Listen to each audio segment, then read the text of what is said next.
Hello guys, welcome back. This is Utkarsh Srivastava और आज हम स्टार्ट करने वाले हैं हमारा chapter political parties for class 10 political science, जिसको हम कवर करेंगे एक बहुत ही छोटी सी वीडियो में। तो स्टार्ट करते हैं हमारे चैप्टर को। Number 1 topic is what is a political party. तो एक पॉलिटिकल पार्टी क्या होती है भाई? लाइक बीजेपी है, कांग्रेस है, ये क्या है? ये कुछ लोगों का ग्रुप है जो लोग मिलकर क्या करते हैं, इलेक्शंस को लड़ते हैं और इलेक्शंस को जीतकर सरकार बनाने की कोशिश करते हैं। तो political party is nothing, it just a group of people who contest elections and tries to hold power in elections. एक पॉलिटिकल पार्टी के 3 कंपोनेंट होते हैं, 3 स्तंभ होते हैं जिनके बिना एक पॉलिटिकल पार्टी अधूरी होती है। Number 1 is the leader. Leader के बेसिस पे ही आप किसी पॉलिटिकल पार्टी को वोट देने जाते हो। क्यों? क्योंकि लीडर क्या करता है, लीडर पार्टी में जो भी चीजें हो रही हैं उन सब के लिए अकाउंटेबल होता है, उन सब के लिए रिस्पॉन्सिबल होता है। अगर आपको किसी पार्टी का लीडर पसंद नहीं है तो आप उस पार्टी को वोट नहीं करोगे। तो number 1 component is the leader.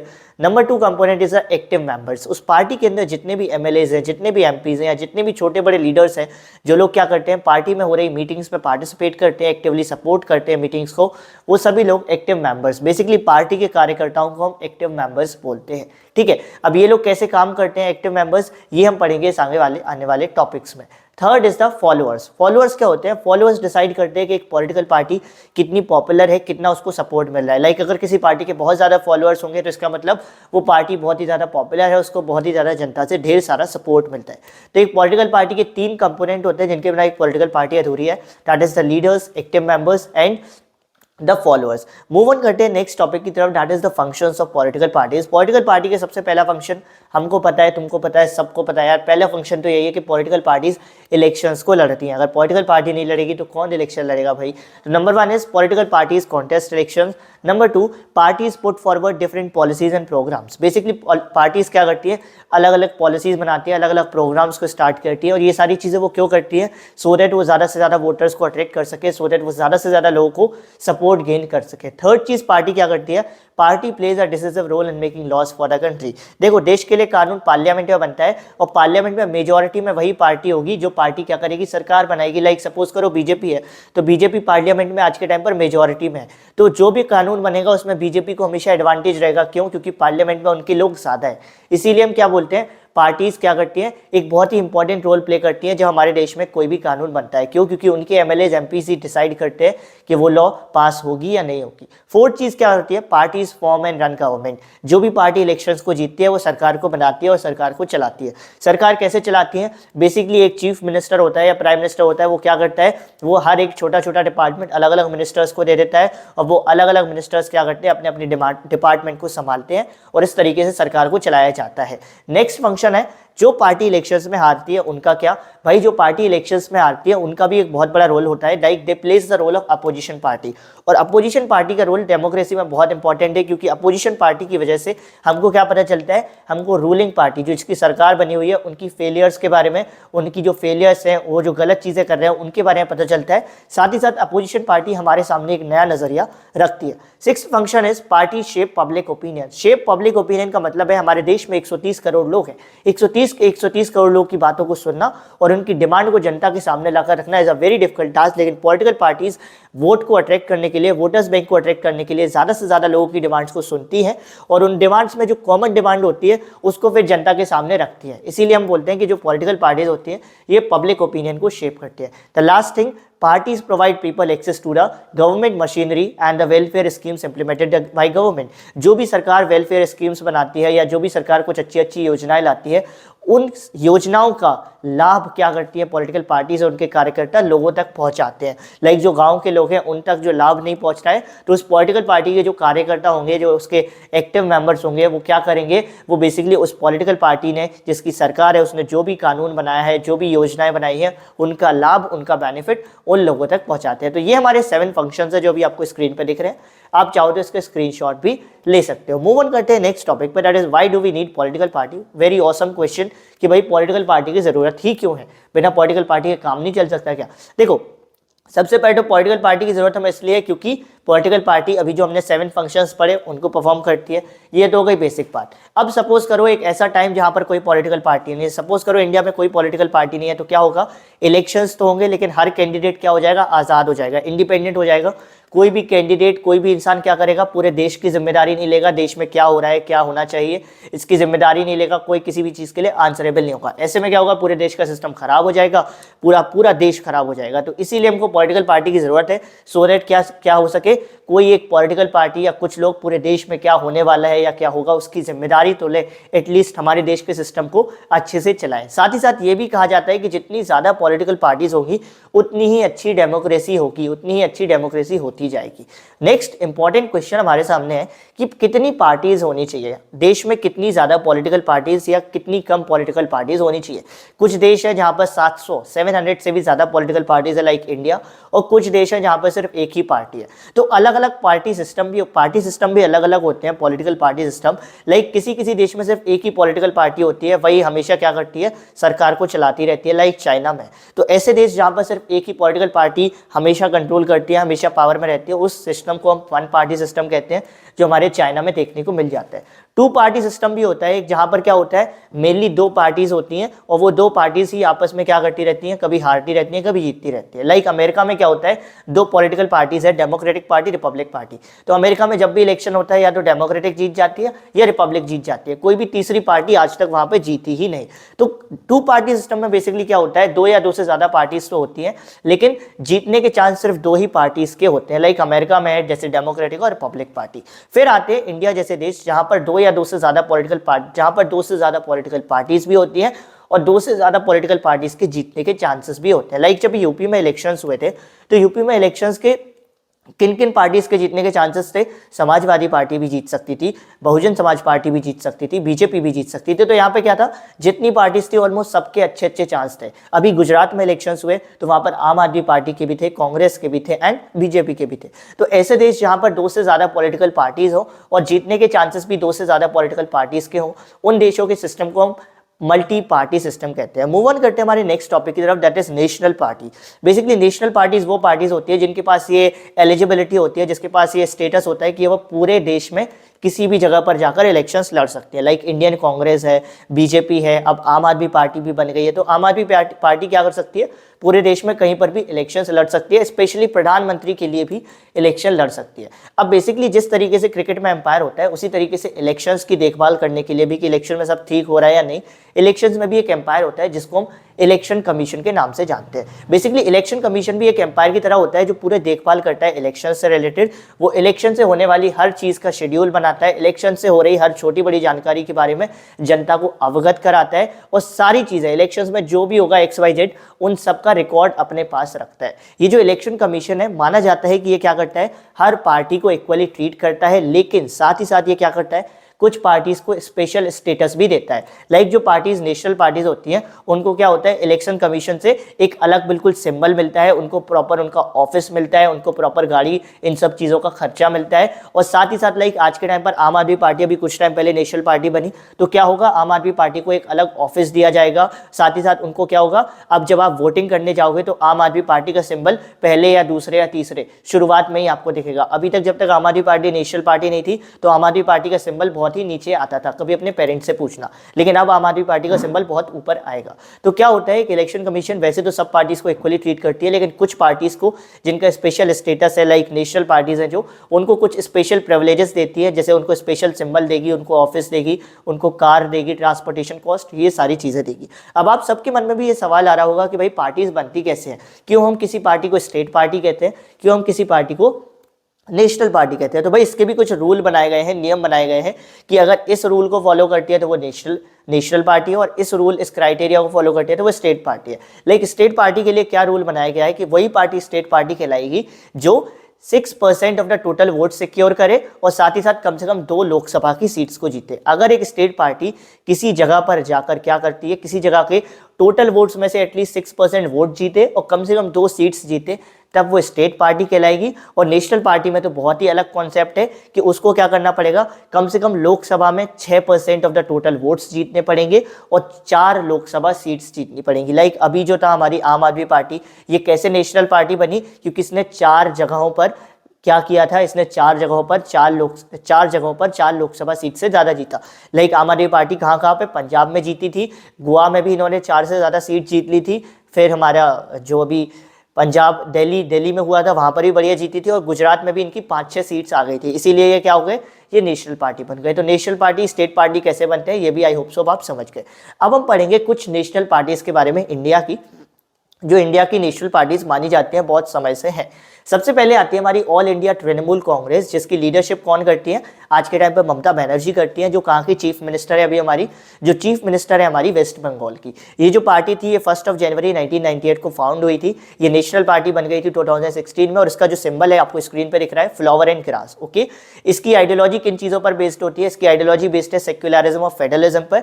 ठीक है, उसके बाद ये वेस्ट बंगाल में रूलिंग पार्टी रही है बड़े लंबे टाइम से, 2011 से, और इसने 22 लोकसभा सीट्स को जीता था 2019 इलेक्शन में। अब इसमें क्या इंपॉर्टेंट है, किसी भी पॉलिटिकल पार्टी में क्या इंपॉर्टेंट है कि पहली चीज तो वो कब फाउंड हुई थी, दूसरी चीज उसका सिंबल के अलावा उसकी आइडियोलॉजी। ये तीन चीजें बहुत ही जरूरी है कि वो कब फाउंड हुई या फिर किसने उसको फाउंड किया, उसकी आइडियोलॉजी क्या है और उसका सिंबल क्या है, ये आपको याद होना चाहिए, एटलीस्ट समझ तो आना ही चाहिए। ठीक है, नेक्स्ट पार्टी है बहुजन समाज पार्टी। इस पार्टी के बारे में शायद आप लोगों ने नहीं सुना होगा, क्योंकि आज के टाइम पर ये इतनी डोमिनेंट पार्टी नहीं है, बट एक टाइम था जब ये पार्टी बहुत तगड़ी थी, यूपी में इसने बड़े टाइम तक रूल किया है। ठीक है, बहुजन समाज पार्टी, इसका सिंबल भी आपको दिख रहा होगा। इसको 1984 में फाउंड किया गया था, किसकी लीडरशिप में? काशीराम की लीडरशिप में। ये बेसिकली ये जो पार्टी है किसको रिप्रेजेंट करती है? माइनॉरिटीज को, स्पेशली दलित्स को, स्पेशली ओबीसीज को एंड एससीज एंड एसटीज को। ठीक है, ये जो पार्टी की आइडियोलॉजी है किनके थॉट्स पर बेस्ड है? बाबा साहेब अंबेडकर, साहू महाराज, महात्मा फुले, रामास्वामी नायकर। बेसिकली ये लोग किसको रिप्रेजेंट कर रहे होते हैं? ये जो पॉलिटिकल पार्टी मेनली जो दलित्स होते हैं उन्हीं के इंटरेस्ट की बात कर रही होती है, उन्हीं की डिमांड्स की बात कर रही होती है। इनकी जो पॉलिटिकल पार्टी है वो यूपी में कई बार इलेक्शंस को जीती है, लेकिन जितनी बार जीती है इन्होंने गवर्नमेंट कैसे बनाई है? गठबंधन के थ्रू, कोलिशन के ही थ्रू ही बनाई है। इन्होंने 2019 में कितनी 10 लोकसभा सीट्स जीती थी। अब यहाँ पर क्या इंपॉर्टेंट है कि इसको कब फाउंड किया गया था, किसने फाउंड किया था? तो 1984 में फाउंड हुआ था, काशीराम ने फॉर्म किया था। और बेसिकली ये पार्टी किसको रिप्रेजेंट करती है? दलित्स, ओबीसीज एंड माइनॉरिटीज को रिप्रेजेंट करती है। बस दैट्स इट, इससे में और कुछ इंपॉर्टेंट नहीं है। Next is Bharatiya Janata party, जो आज के टाइम पर हमारी रूलिंग पार्टी है और कई सारी स्टेट्स में रूलिंग पार्टी है। इसका सिंबल आप सबको पता होगा। ठीक है, ये जो पॉलिटिकल पार्टी थी ये 1980 में स्टैब्लिश हुई थी, और इस पॉलिटिकल पार्टी का एक बहुत ही इंपॉर्टेंट एलिमेंट था, इनकी आइडियोलॉजी का एक बहुत ही इंपॉर्टेंट एलिमेंट था हिंदुत्व। ये हिंदुत्व के लिए फाइट करना चाहते हैं, बेसिकली हिंदू सेक्शन को बहुत ज़्यादा रिप्रेजेंट भी करते हैं। इनके कुछ एम थे जब ये पॉलिटिकल पार्टी फॉर्म हुई थी, तो इनकी जो आइडियोलॉजी थी, उनके कुछ गोल्स थे। लाइक ये चाहते थे जम्मू कश्मीर पूरी तरीके से भारत का हिस्सा बने, एक यूनिफॉर्म सिविल कोड बनाया जाए सभी लोगों के लिए, और ये चाहते थे कि ये जो धर्म परिवर्तन होता है कि कोई हिंदू से मुस्लिम, मुस्लिम से क्रिश्चियन बन रहा है, इस पर कंप्लीटली बैन हो जाए। तो इस पार्टी की आइडियोलॉजी इन चीज़ों पे बेस्ड है, हिंदुत्व पे बेस्ड है। ये लोग चाहते हैं जम्मू कश्मीर को इंडिया का पूरा हिस्सा बनाना, धर्म परिवर्तन पर रोक लगाना। ये पार्टी फॉर्म हुई थी हमारी 1980 में, और 2019 में इनके 303 लोकसभा सीट्स आई थी, यानी कि ये रूलिंग पार्टी आज के टाइम पर। Moving on to next party, that is communist party of India. ये जो पॉलिटिकल पार्टी थी ये फॉर्म हुई थी 1925 में, और इनकी जो आइडियोलॉजी है वो मार्क्सिज्म और लेनिनिज्म के थॉट्स पर बेस्ड है, सेक्युलरिज्म के थॉट्स पर बेस्ड है, और डेमोक्रेसी के थॉट्स पर बेस्ड है। ये जो पार्टी है इसके अंदर एक स्प्लिट आ गया था 1964 में, एक दरार आ गई थी, जिसकी वजह से एक और नई पार्टी बन गई थी, जिसके बारे में आगे पढ़ेंगे। इसका नाम था CPIM। इसका सपोर्ट धीरे धीरे अब घटता जा रहा है, और अब ठीक है, ये ठीक ठाक ही चल रही है इनका काम। ठीक है, तो नेक्स्ट पार्टी क्या हुई? जो ये हमारी कम्युनिस्ट पार्टी ऑफ इंडिया थी, मैंने बोला 1964 में इसमें दरार आ गई थी, तो एक नई पार्टी बनी थी जिसका नाम था communist party of India, Marxist. अब ये दोनों पॉलिटिकल पार्टी की आइडियोलॉजी सेम है, सब कुछ सेम है, बस इनके बीच दरार आ गई, इतनी सी डिफरेंस है। तो communist party of India CPIM ये हमारी 1964 में बनती है, और इनकी भी थॉट, इनकी भी आइडियोलॉजी सेम थी कम्युनिस्ट पार्टी ऑफ इंडिया की तरह। मार्क्सिज्म, लेनिनिज्म, सेक्युलरिज्म, डेमोक्रेसी, इन सब के थॉट्स पर ये यकीन रखते थे। ठीक है, इनको बहुत अच्छा सपोर्ट मिलता है वेस्ट बंगाल में। ये कंटिन्यूसली 34 ईयर्स तक इन्होंने वेस्ट बंगाल में रूल किया है, और इन्होंने सिर्फ 3 सीट्स जीती थी लोकसभा। एक इंपॉर्टेंट टिप मैं आपको देना चाहूँगा, अगर आपको किसी भी पॉलिटिकल पार्टी की आइडियोलॉजी के बारे में समझ में ना आए क्या लिखना चाहिए क्या नहीं, तो सिंपल वहाँ पे 2 चीज़ें लिखाना, सेक्युलरिज्म और फेडरलिज्म। हर पॉलिटिकल पार्टी अपनी आइडियोलॉजी में ये 2 शब्द तो लिखती ही लिखती है। तो अगर आपको किसी पॉलिटिकल पार्टी में समझ में ना आए कि भाई इसकी आइडियोलॉजी क्या है, तो लिखाना सेक्युलरिज्म और फेडरलिज्म, दैट्स इट। तो आपको कम से कम उसके कुछ ना कुछ नंबर तो मिल ही जाएंगे, लेकिन अगर याद करके जाओगे तो और अच्छा रहेगा। 10 आता है हमारा इंडियन नेशनल कांग्रेस, जो आज के टाइम पर भारत जोड़ो यात्रा भी कर रही है जो पार्टी। ठीक है, इंडियन नेशनल कांग्रेस इंडिया की सबसे पुरानी पॉलिटिकल पार्टी है। It was formed in 1885। ठीक है, और इसने इंडियन पॉलिटिक्स में एक बहुत ही बड़ा रोल प्ले किया है। क्यों? क्योंकि ये लोगों ने इंडिया पे बहुत लंबे टाइम तक शासन किया है, बहुत सारी अच्छी अच्छी चीज़ें इंडिया को दी है। ठीक है, ये इन्होंने इंडिया में बहुत लंबा शासन किया है। इनकी जो आइडियोलॉजी थी it was based on secularism and welfare of weaker sections, यानी कि इनकी जो आइडियोलॉजी है वो सेक्युलरिज्म के लिए है, और जो वीकर सेक्शंस है उनको उनको अच्छे अच्छे राइट्स दिलाने के लिए है। इनकी लोकसभा सीट्स कितनी आई थी 2019 में? 52 सीट्स आई थी, ठीक है। अब ये जो हमारी इंडियन नेशनल कांग्रेस थी, इसमें भी दरार आ गई थी 1919 में, जिसकी वजह से एक नई पार्टी बनी थी जिसका नाम था नेशनल कांग्रेस पार्टी, एनसीपी, जो आज के टाइम पर महाराष्ट्र में क्या है, अपोजिशन पार्टी का रोल प्ले करते हैं और बहुत ही इंपॉर्टेंट पार्टी है। तो 1999 में नेशनल कांग्रेस पार्टी बनी। कैसे बनी? दरार की वजह से। किस में आई थी दरार? इंडियन नेशनल कांग्रेस में। इनकी भी आइडियोलॉजी सेम है, secularism, equity, democracy, social justice, federalism. मैंने बोला सबकी आइडियोलॉजी में सेक्युलरिज्म और फेडरलिज्म तो लिख ही देना है, ठीक है। ये महाराष्ट्र की बहुत ही मेजर पार्टी है और लोकसभा इलेक्शंस में इन्होंने 2019 लोकसभा इलेक्शन में 5 सीट्स को जीता था। अब बेसिकली ये जो पॉलिटिकल पार्टीज के बारे में ये आपको खुद ही याद करना पड़ेगा। ये मैं आपको बता सकता हूँ, बट जो मेन चीज़ें हैं लाइक कब फाउंड हुई थी, इनकी आइडियोलॉजी क्या है, ये आपको खुद ही याद करना पड़ेगा। ये याद मत करना कि कितनी सीट्स इन्होंने 2019 में जीती थी, ये बिल्कुल ज़रूरी नहीं है। मूव ऑन करते हैं नेक्स्ट टॉपिक की तरफ, that is challenges to political party. की आज के टाइम पर ऐसा नहीं है कि आम जनता ही फेस कर रही है, पॉलिटिकल पार्टीज भी बहुत सारी चीज़ें फेस कर रही हैं और उन्हीं को हम बोलते हैं challenges to political party. Like सबसे पहला चैलेंज है lack of internal democracy within parties. Like party के खुद के अंदर डेमोक्रेसी नहीं है और दूसरों को पूरा ज्ञान देते फिरते हैं कि देश में डेमोक्रेसी होनी चाहिए। क्या होता है, ये जो पॉलिटिकल पार्टीज होती हैं ये ना तो कोई प्रॉपर मीटिंग्स करती हैं, ना कोई अपने मेंबर्स को रजिस्टर करके रखती हैं। साथ ही साथ जो ऑर्डिनरी मेंबर्स होते हैं, जो लोकल मेंबर्स होते हैं, उनके साथ प्रॉपर तरीके से इंफॉर्मेशन शेयर भी नहीं करती। और डेमोक्रेसी क्या कहती है भाई, सबको इक्वली ट्रीट करो। पार्टी के अंदर जितने भी लोग हैं सबको इक्वली ट्रीट करो, सबको आप रजिस्टर करो, सबको इक्वली ट्रीट करो, सबको मीटिंग्स में सपोर्ट करो, सबको मीटिंग्स में एक्टिवली पार्टिसिपेट करने दो। लेकिन पार्टी के अंदर ये सारी चीज़ें कभी होती ही नहीं है। पार्टी का अगर लीडर भी बनता है कोई, सपोज करो कोई पार्टी का लीडर बनेगा, तो उसके लिए भी इलेक्शंस नहीं कराए जाते हैं। तो हम बोलते हैं कि इन सब चीज़ों की वजह से क्या है, पार्टी के अंदर ही डेमोक्रेसी की कमी है, जिसका मेन घाटा होता है उन लोगों को, उन ऑर्डिनरी मेंबर्स को जो डिजर्विंग होते हैं, लेकिन फिर भी उनको मौका नहीं मिल पाता है पॉलिटिकल पार्टी में आगे जाने का। तो number 1 challenge is lack of internal democracy. Number 2 challenge is dynastic succession. Dynastic succession यानी कि वंशवाद। क्या होता है, अगर आप किसी भी पॉलिटिकल पार्टी को उठाओगे, XYZ किसी भी पार्टी को, आपको दिखेगा जो टॉप पोजीशंस है वो किसी एक परिवार ने ही पूरी लेके रखी है। उन्हीं के बेटे का बेटा क्या बनता चला जा रहा है, वो लीडर बनता चला जा रहा है, MLA MP। और ये किसी एक पार्टी में नहीं है, लाइक कांग्रेस में सिर्फ नहीं है, BJP में भी आपको मिलेगा और भी सारी पार्टीज में आपको ये सारी चीज़ें देखने को मिल जाती है। इससे क्या होता है, जब ऐसे पावर ट्रांसफर होती रहती है कि बेटे का बेटा, तो उसमें एक ही फैमिली पूरी टॉप पोजिशंस को घेरे हुए है। तो जो डिजर्विंग लोग होते हैं, जो लोग सच में पार्टी के लिए मेहनत कर रहे होते हैं, जो लोग सच में समाज का भला करना चाहते हैं, उनको क्या नुकसान होता है। क्यों नुकसान होता है? क्योंकि वो डिजर्विंग होने के बावजूद भी उनको चांस नहीं मिल पाता पॉलिटिकल पार्टी में ऊंचे ओहदे पर जाने का, ऊंची पोजीशंस पे जाने का। तीसरा जो चैलेंज है, अब क्या हो रहा है, हर पॉलिटिकल पार्टी के अंदर मनी और मसल पावर का रोल बहुत ज्यादा बढ़ता जा रहा है। मनी से यानी कि पैसों का रोल तो पहले से ही बहुत ज्यादा बढ़ा हुआ है। मसल पावर यानी गुंडागर्दी। क्या होता है, हर पार्टी चाहती है इलेक्शंस को जीतना, तो वो कहते हैं कोई भी तिगड़म शिगड़म लगाकर हमको बस इलेक्शंस को जीतना है।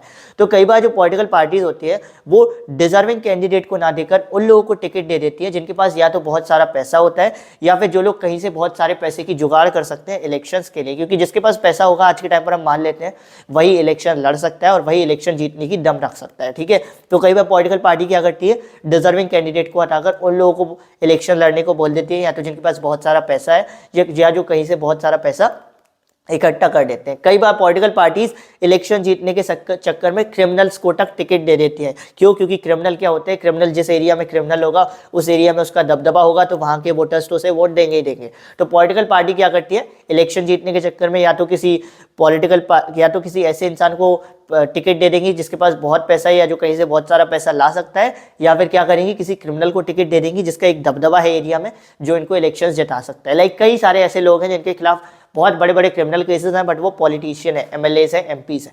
चौथा जो चैलेंज है उस चीज को समझना जरूरी है, parties nowadays are not offering a meaningful choice. Meaningful choice, like suppose करो मैंने आपको बोला आपके सामने 2 आलू रखे हुए और दोनों आलू एक से हैं, तो आप बोलोगे कोई भी दे दो, क्या ही फर्क पड़ता है। उसी तरीके से आज के टाइम पर पॉलिटिकल पार्टी हो गई है। पॉलिटिकल पार्टी का नाम अलग अलग है लेकिन सबका काम एक ही है। सारी पार्टीज धर्म के नाम पर लड़ाई कर रही हैं, सारी पार्टीज लोगों को बांट रही हैं, कोई भी पार्टी असली टॉपिक पर बात नहीं कर रही है सिवाय 1-2 पार्टीज के, ठीक है। तो ऐसे में हम क्या बोलते हैं, जब हर पार्टीज एक सी हो जाती है, सबकी आइडियोलॉजी, सबका काम करने का तरीका एक सही हो जाता है, तो हम बोलते हैं भाई हमको एक चॉइस ही नहीं मिल रही, हमको एक मीनिंगफुल चॉइस नहीं मिल रही कि भाई इसको चुनो, दोनों एक ही बात है। तो आज के टाइम पर यही हो रहा है कि पार्टीज कोई मीनिंगफुल चॉइस ऑफर नहीं कर रही हैं, उनके नाम अलग हैं लेकिन सबकी आइडियोलॉजी वही सेम होती चली जा रही है। धर्म के नाम पर लड़ाना, कास्ट के नाम पर लड़ाना, एंड ऑल। इसकी वजह से जो पार्टीज है वो आज के टाइम पर they are not offering a meaningful choice, और अगर वो चाहते हैं कि वो जनता को मीनिंगफुल चॉइस ऑफर करे तो क्या करना पड़ेगा, उन सबको अपनी आइडियोलॉजी बदलनी पड़ेगी अलग अलग टॉपिक्स पर। लाइक आज के टाइम पर आम आदमी पार्टी है, तो आम आदमी पार्टी जब भी बात करती है तो वो काम की बात करते हैं। क्यों काम की बात करते हैं? जिससे वो और सब पार्टीज जो धर्म की बात कर रहे हैं उनसे अलग दिख सके। तो हम एक तरीके से कह सकते हैं कि आम आदमी पार्टी ट्राई कर रही है किस चीज़ की, हमारी मीनिंगफुल चॉइस को ऑफर करने की। आज के टाइम पर कांग्रेस भी ट्राई कर रही है एक अलग तरीके से चीज़ें करने की, ठीक है। तो पार्टी ट्राई सब कुछ कर रही है, लेकिन वो लोग चैलेंजेस को ओवरकम इतना जल्दी नहीं कर पा रहे हैं। मूव ऑन करते हैं नेक्स्ट टॉपिक पे, जिसमें अभी तक हमने की थी प्रॉब्लम्स की बात, चैलेंजेस की बात। अब हम देखेंगे सॉल्यूशंस की बात, कि हम पार्टीज को रिफॉर्म कैसे कर सकते हैं या फिर क्या क्या स्टेप्स लिए गए हैं इंडियन गवर्नमेंट के द्वारा पॉलिटिकल पार्टीज को रिफॉर्म करने के लिए। सबसे पहले क्या होता था, कई बार जो एमएलएज एमपीज होते थे वो एक पार्टी से दूसरी पार्टी में चले जाते थे, या तो पैसे के चक्कर में या मिनिस्टर की सीट के चक्कर में। इस चीज़ को रोकने, इसी चीज़ को हम डिफेक्शन कहते थे, एक एमएलए एमपी का दूसरी पार्टी में जाना, एक पार्टी से दूसरी पार्टी, इसको हम डिफेक्शन कहते थे। तो डिफेक्शन को रोकने के लिए हमारे देश में एक लॉ लाई गई थी, जिसमें बोला था कि अगर कोई एमएलए एमपी अपनी सीट छोड़कर, अपनी पार्टी छोड़कर किसी और पार्टी में जाता है तो क्या हो जाएगा, वो जिस सीट पर इलेक्शन जीता है वो सीट को वो खो देगा। ऐसा किया गया था जिससे क्या हो सके, जिससे थोड़ा ये जो सीट्स या ये जो लोग एक पार्टी से दूसरी पार्टी में जा रहे हैं इसको कम किया जा सके और डेमोक्रेसी को मेंटेन किया जा सके।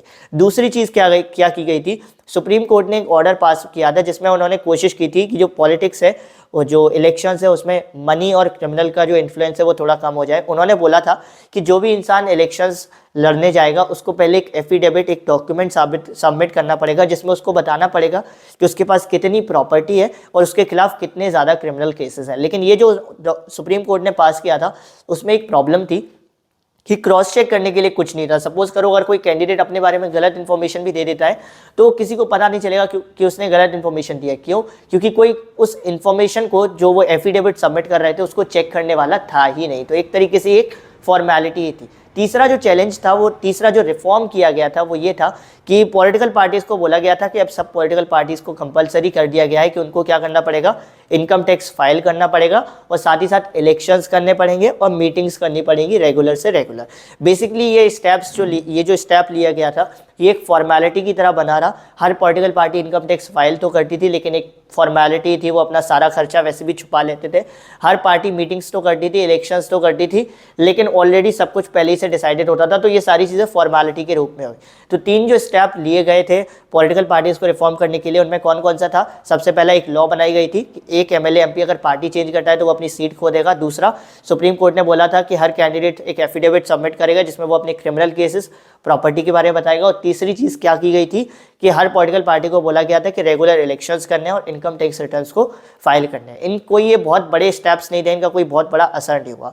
अभी बात करते हैं कुछ ऐसे सजेशंस जिनको अगर हम हमारे देश में इंप्लीमेंट करें तो और भी ज़्यादा पॉलिटिकल पार्टीज़ को हम क्या कर सकते हैं, हम रिफॉर्म कर सकते हैं। ठीक है, एक बहुत ही इंपॉर्टेंट सजेशन जो आता है, कई लोग कहते हैं कि एक कुछ चीज़ों को कंपलसरी कर देना चाहिए हर पॉलिटिकल पार्टीज़ के अंदर। लाइक हर पॉलिटिकल पार्टीज़ को बोलना चाहिए कि आप अपने मेंबर्स को बिल्कुल रजिस्टर्ड तरीके से रखो, आप अपना एक खुद का कॉन्स्टिट्यूशन बनाओ, खुद के उसूल बनाओ जिस हिसाब से पॉलिटिकल पार्टी चलेगी।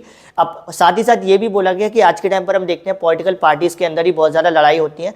तो लोगों का मानना है, लोगों का ये भी सजेशन है कि हर एक पॉलिटिकल पार्टी के अंदर क्या होना चाहिए, एक ऐसी ऑर्गेनाइजेशन होना चाहिए जिसका काम क्या होगा, सिर्फ ये होगा कि पार्टीज़ के अंदर हो रहे जितने भी झगड़े डिस्प्यूट है वो उनको सॉल्व करेगी। और साथ ही साथ लोग ये भी कहते हैं कि एक सजेशन इंपॉर्टेंट ये है कि हर पार्टी को ओपनली इलेक्शंस कराना चाहिए लीडर कैंडिडेट को चुनने के लिए। जैसा कि अभी कांग्रेस में हुआ था, कांग्रेस ने क्या किया था, अपने लीडर को चुनने के लिए ओपन इलेक्शंस कराए थे पॉलिटिकल पार्टी के अंदर। तो ये कुछ सजेशंस होते थे। एक और जो इंपॉर्टेंट सजेशन आता है कि हम लोग देखते हैं पॉलिटिकल पार्टी इलेक्शंस के टाइम पर बहुत ज़्यादा खर्चा करती है। इसको रोकने के लिए एक और जो सजेशन आया था कि इलेक्शंस के टाइम पर हर पॉलिटिकल पार्टी की स्टेट फंडिंग होनी चाहिए। स्टेट फंडिंग यानी कि सरकार की तरफ से, पार्लियामेंट की तरफ से क्या होना चाहिए, नॉट पार्लियामेंट की तरफ से, हमारे इंडिया के जो 3 ऑर्गन्स है, लेजिस्लेचर, एग्जीक्यूटिव, जुडिशरी, इन लोगों की तरफ से क्या होना चाहिए, बेसिकली सरकार की तरफ से क्या होना चाहिए, हर पॉलिटिकल पार्टीज को पैसे मिलने चाहिए। और कितने पैसे किसको मिलेंगे ये किस बेसिस पर डिसाइड होना चाहिए कि कैसा उन्होंने परफॉर्म किया है लास्ट इलेक्शन में। लाइक अगर किसी पॉलिटिकल पार्टी ने लास्ट इलेक्शन में 100 सीट्स जीती हैं तो उसको ज़्यादा पैसे मिलेंगे, अगर 50 सीट जीती हैं तो उसको कम पैसे मिलेंगे। इससे बेसिकली ये इसलिए किया गया था जिससे क्या हो सके, ये जो अनलिमिटेड खर्चा होता है इलेक्शंस के टाइम पर उसको कंट्रोल किया जा सके, जो बहुत ही इंपॉर्टेंट स्टेप था हमारी पॉलिटिकल पार्टीज़ को रिफॉर्म करने के लिए। ठीक है, तो ये तो बेसिकली 2 सजेशंस थे। अब आता है कि हम लोग अपनी तरफ से क्या कर सकते हैं, दो और कौन से तरीके हो सकते हैं जिनसे आप और मैं सोचते हैं कि पॉलिटिकल पार्टीज को हम रिफॉर्म कर सकते हैं। अगर पेपर में आता है, आपको ये बताना है कि कौन कौन से स्टेप्स लिए गए हैं पॉलिटिकल पार्टीज को रिफॉर्म करने के लिए, तो आप वो 3 स्टेप के बारे में लिखोगे, जहाँ पर एफिडेविट और डिफेक्शन लॉ एंड ऑल हमारे इनकम टैक्स रिटर्न की बात की गई थी। अगर सजेशन की बात करता है तो आप किस बारे में लिखोगे, जो अभी अभी हमने बात की जिसके बारे में कि ओपन इलेक्शंस होने चाहिए, एक इंडिपेंडेंट ऑर्गेनाइजेशन होनी चाहिए, मेंबर्स को रजिस्टर करना चाहिए, स्टेट फंडिंग होनी चाहिए। और अब अगर आता है और कौन कौन से तरीके हैं कि जिससे हम पॉलिटिकल पार्टीज को रिफॉर्म कर सकते हैं, तो 2 तरीके हो सकते हैं। पहला, जो लोग हैं वो पॉलिटिकल पार्टीज पर प्रेशर क्रिएट कर सकते हैं कि नहीं भाई आप अपने अंदर चेंज लाओ तभी हम आपको एक्सेप्ट करेंगे। लाइक क्या हुआ था अभी आज के टाइम पर, आप देखोगे कि फार्मर्स लॉ हुआ, फार्मर्स बिल जो था उसमें किसानों ने क्या किया, बीजेपी पर प्रेशर बनाया। क्यों बनाया? सो दैट वो जो फार्मर्स बिल है वो पास ना हो। इसी तरीके से जो जनता है वो क्या कर सकती है, वो अपनी डिमांड्स को मनवाने के लिए, पॉलिटिकल पार्टीज में सुधार लाने के लिए क्या कर सकती है, पॉलिटिकल पार्टीज पर प्रेशर बना सकती है। दूसरी चीज़ क्या हो सकती है, अगर आप सच में चाहते हो पॉलिटिकल पार्टी के अंदर चेंजेस आए तो क्या होगा, जो लोग चाहते हैं पॉलिटिकल पार्टीज के अंदर चेंजेस आए वो लोग खुद जाकर पॉलिटिक्स को ज्वाइन कर ले। लाइक सपोज करो आप चाहते हो पॉलिटिकल पार्टीज के अंदर ये चेंज आए, तो आप खुद जाओ पॉलिटिकल पार्टीज के अंदर जाओ, उसके अंदर चेंजेस लाने की कोशिश करो। तो ये 2 और भी तरीके हो सकते हैं जिससे हम क्या कर सकते हैं, पॉलिटिकल पार्टीज को रिफॉर्म कर सकते हैं। आई होप सो आपको ये चैप्टर समझ में आया होगा। अगर कुछ नहीं आया है तो मुझे नोट्स में बता देना, डाउट्स नॉट नोट्स, मुझे कमेंट सेक्शन में बता देना, मैं आपके डाउट्स को क्लियर कर दूंगा। तो ये यहाँ तो हमारा चैप्टर का होता है एट दी एंड। मिलते हैं किसी और चैप्टर में एक नई वीडियो के साथ, तब तक के लिए स्टे फोकस्ड, गुड बाय।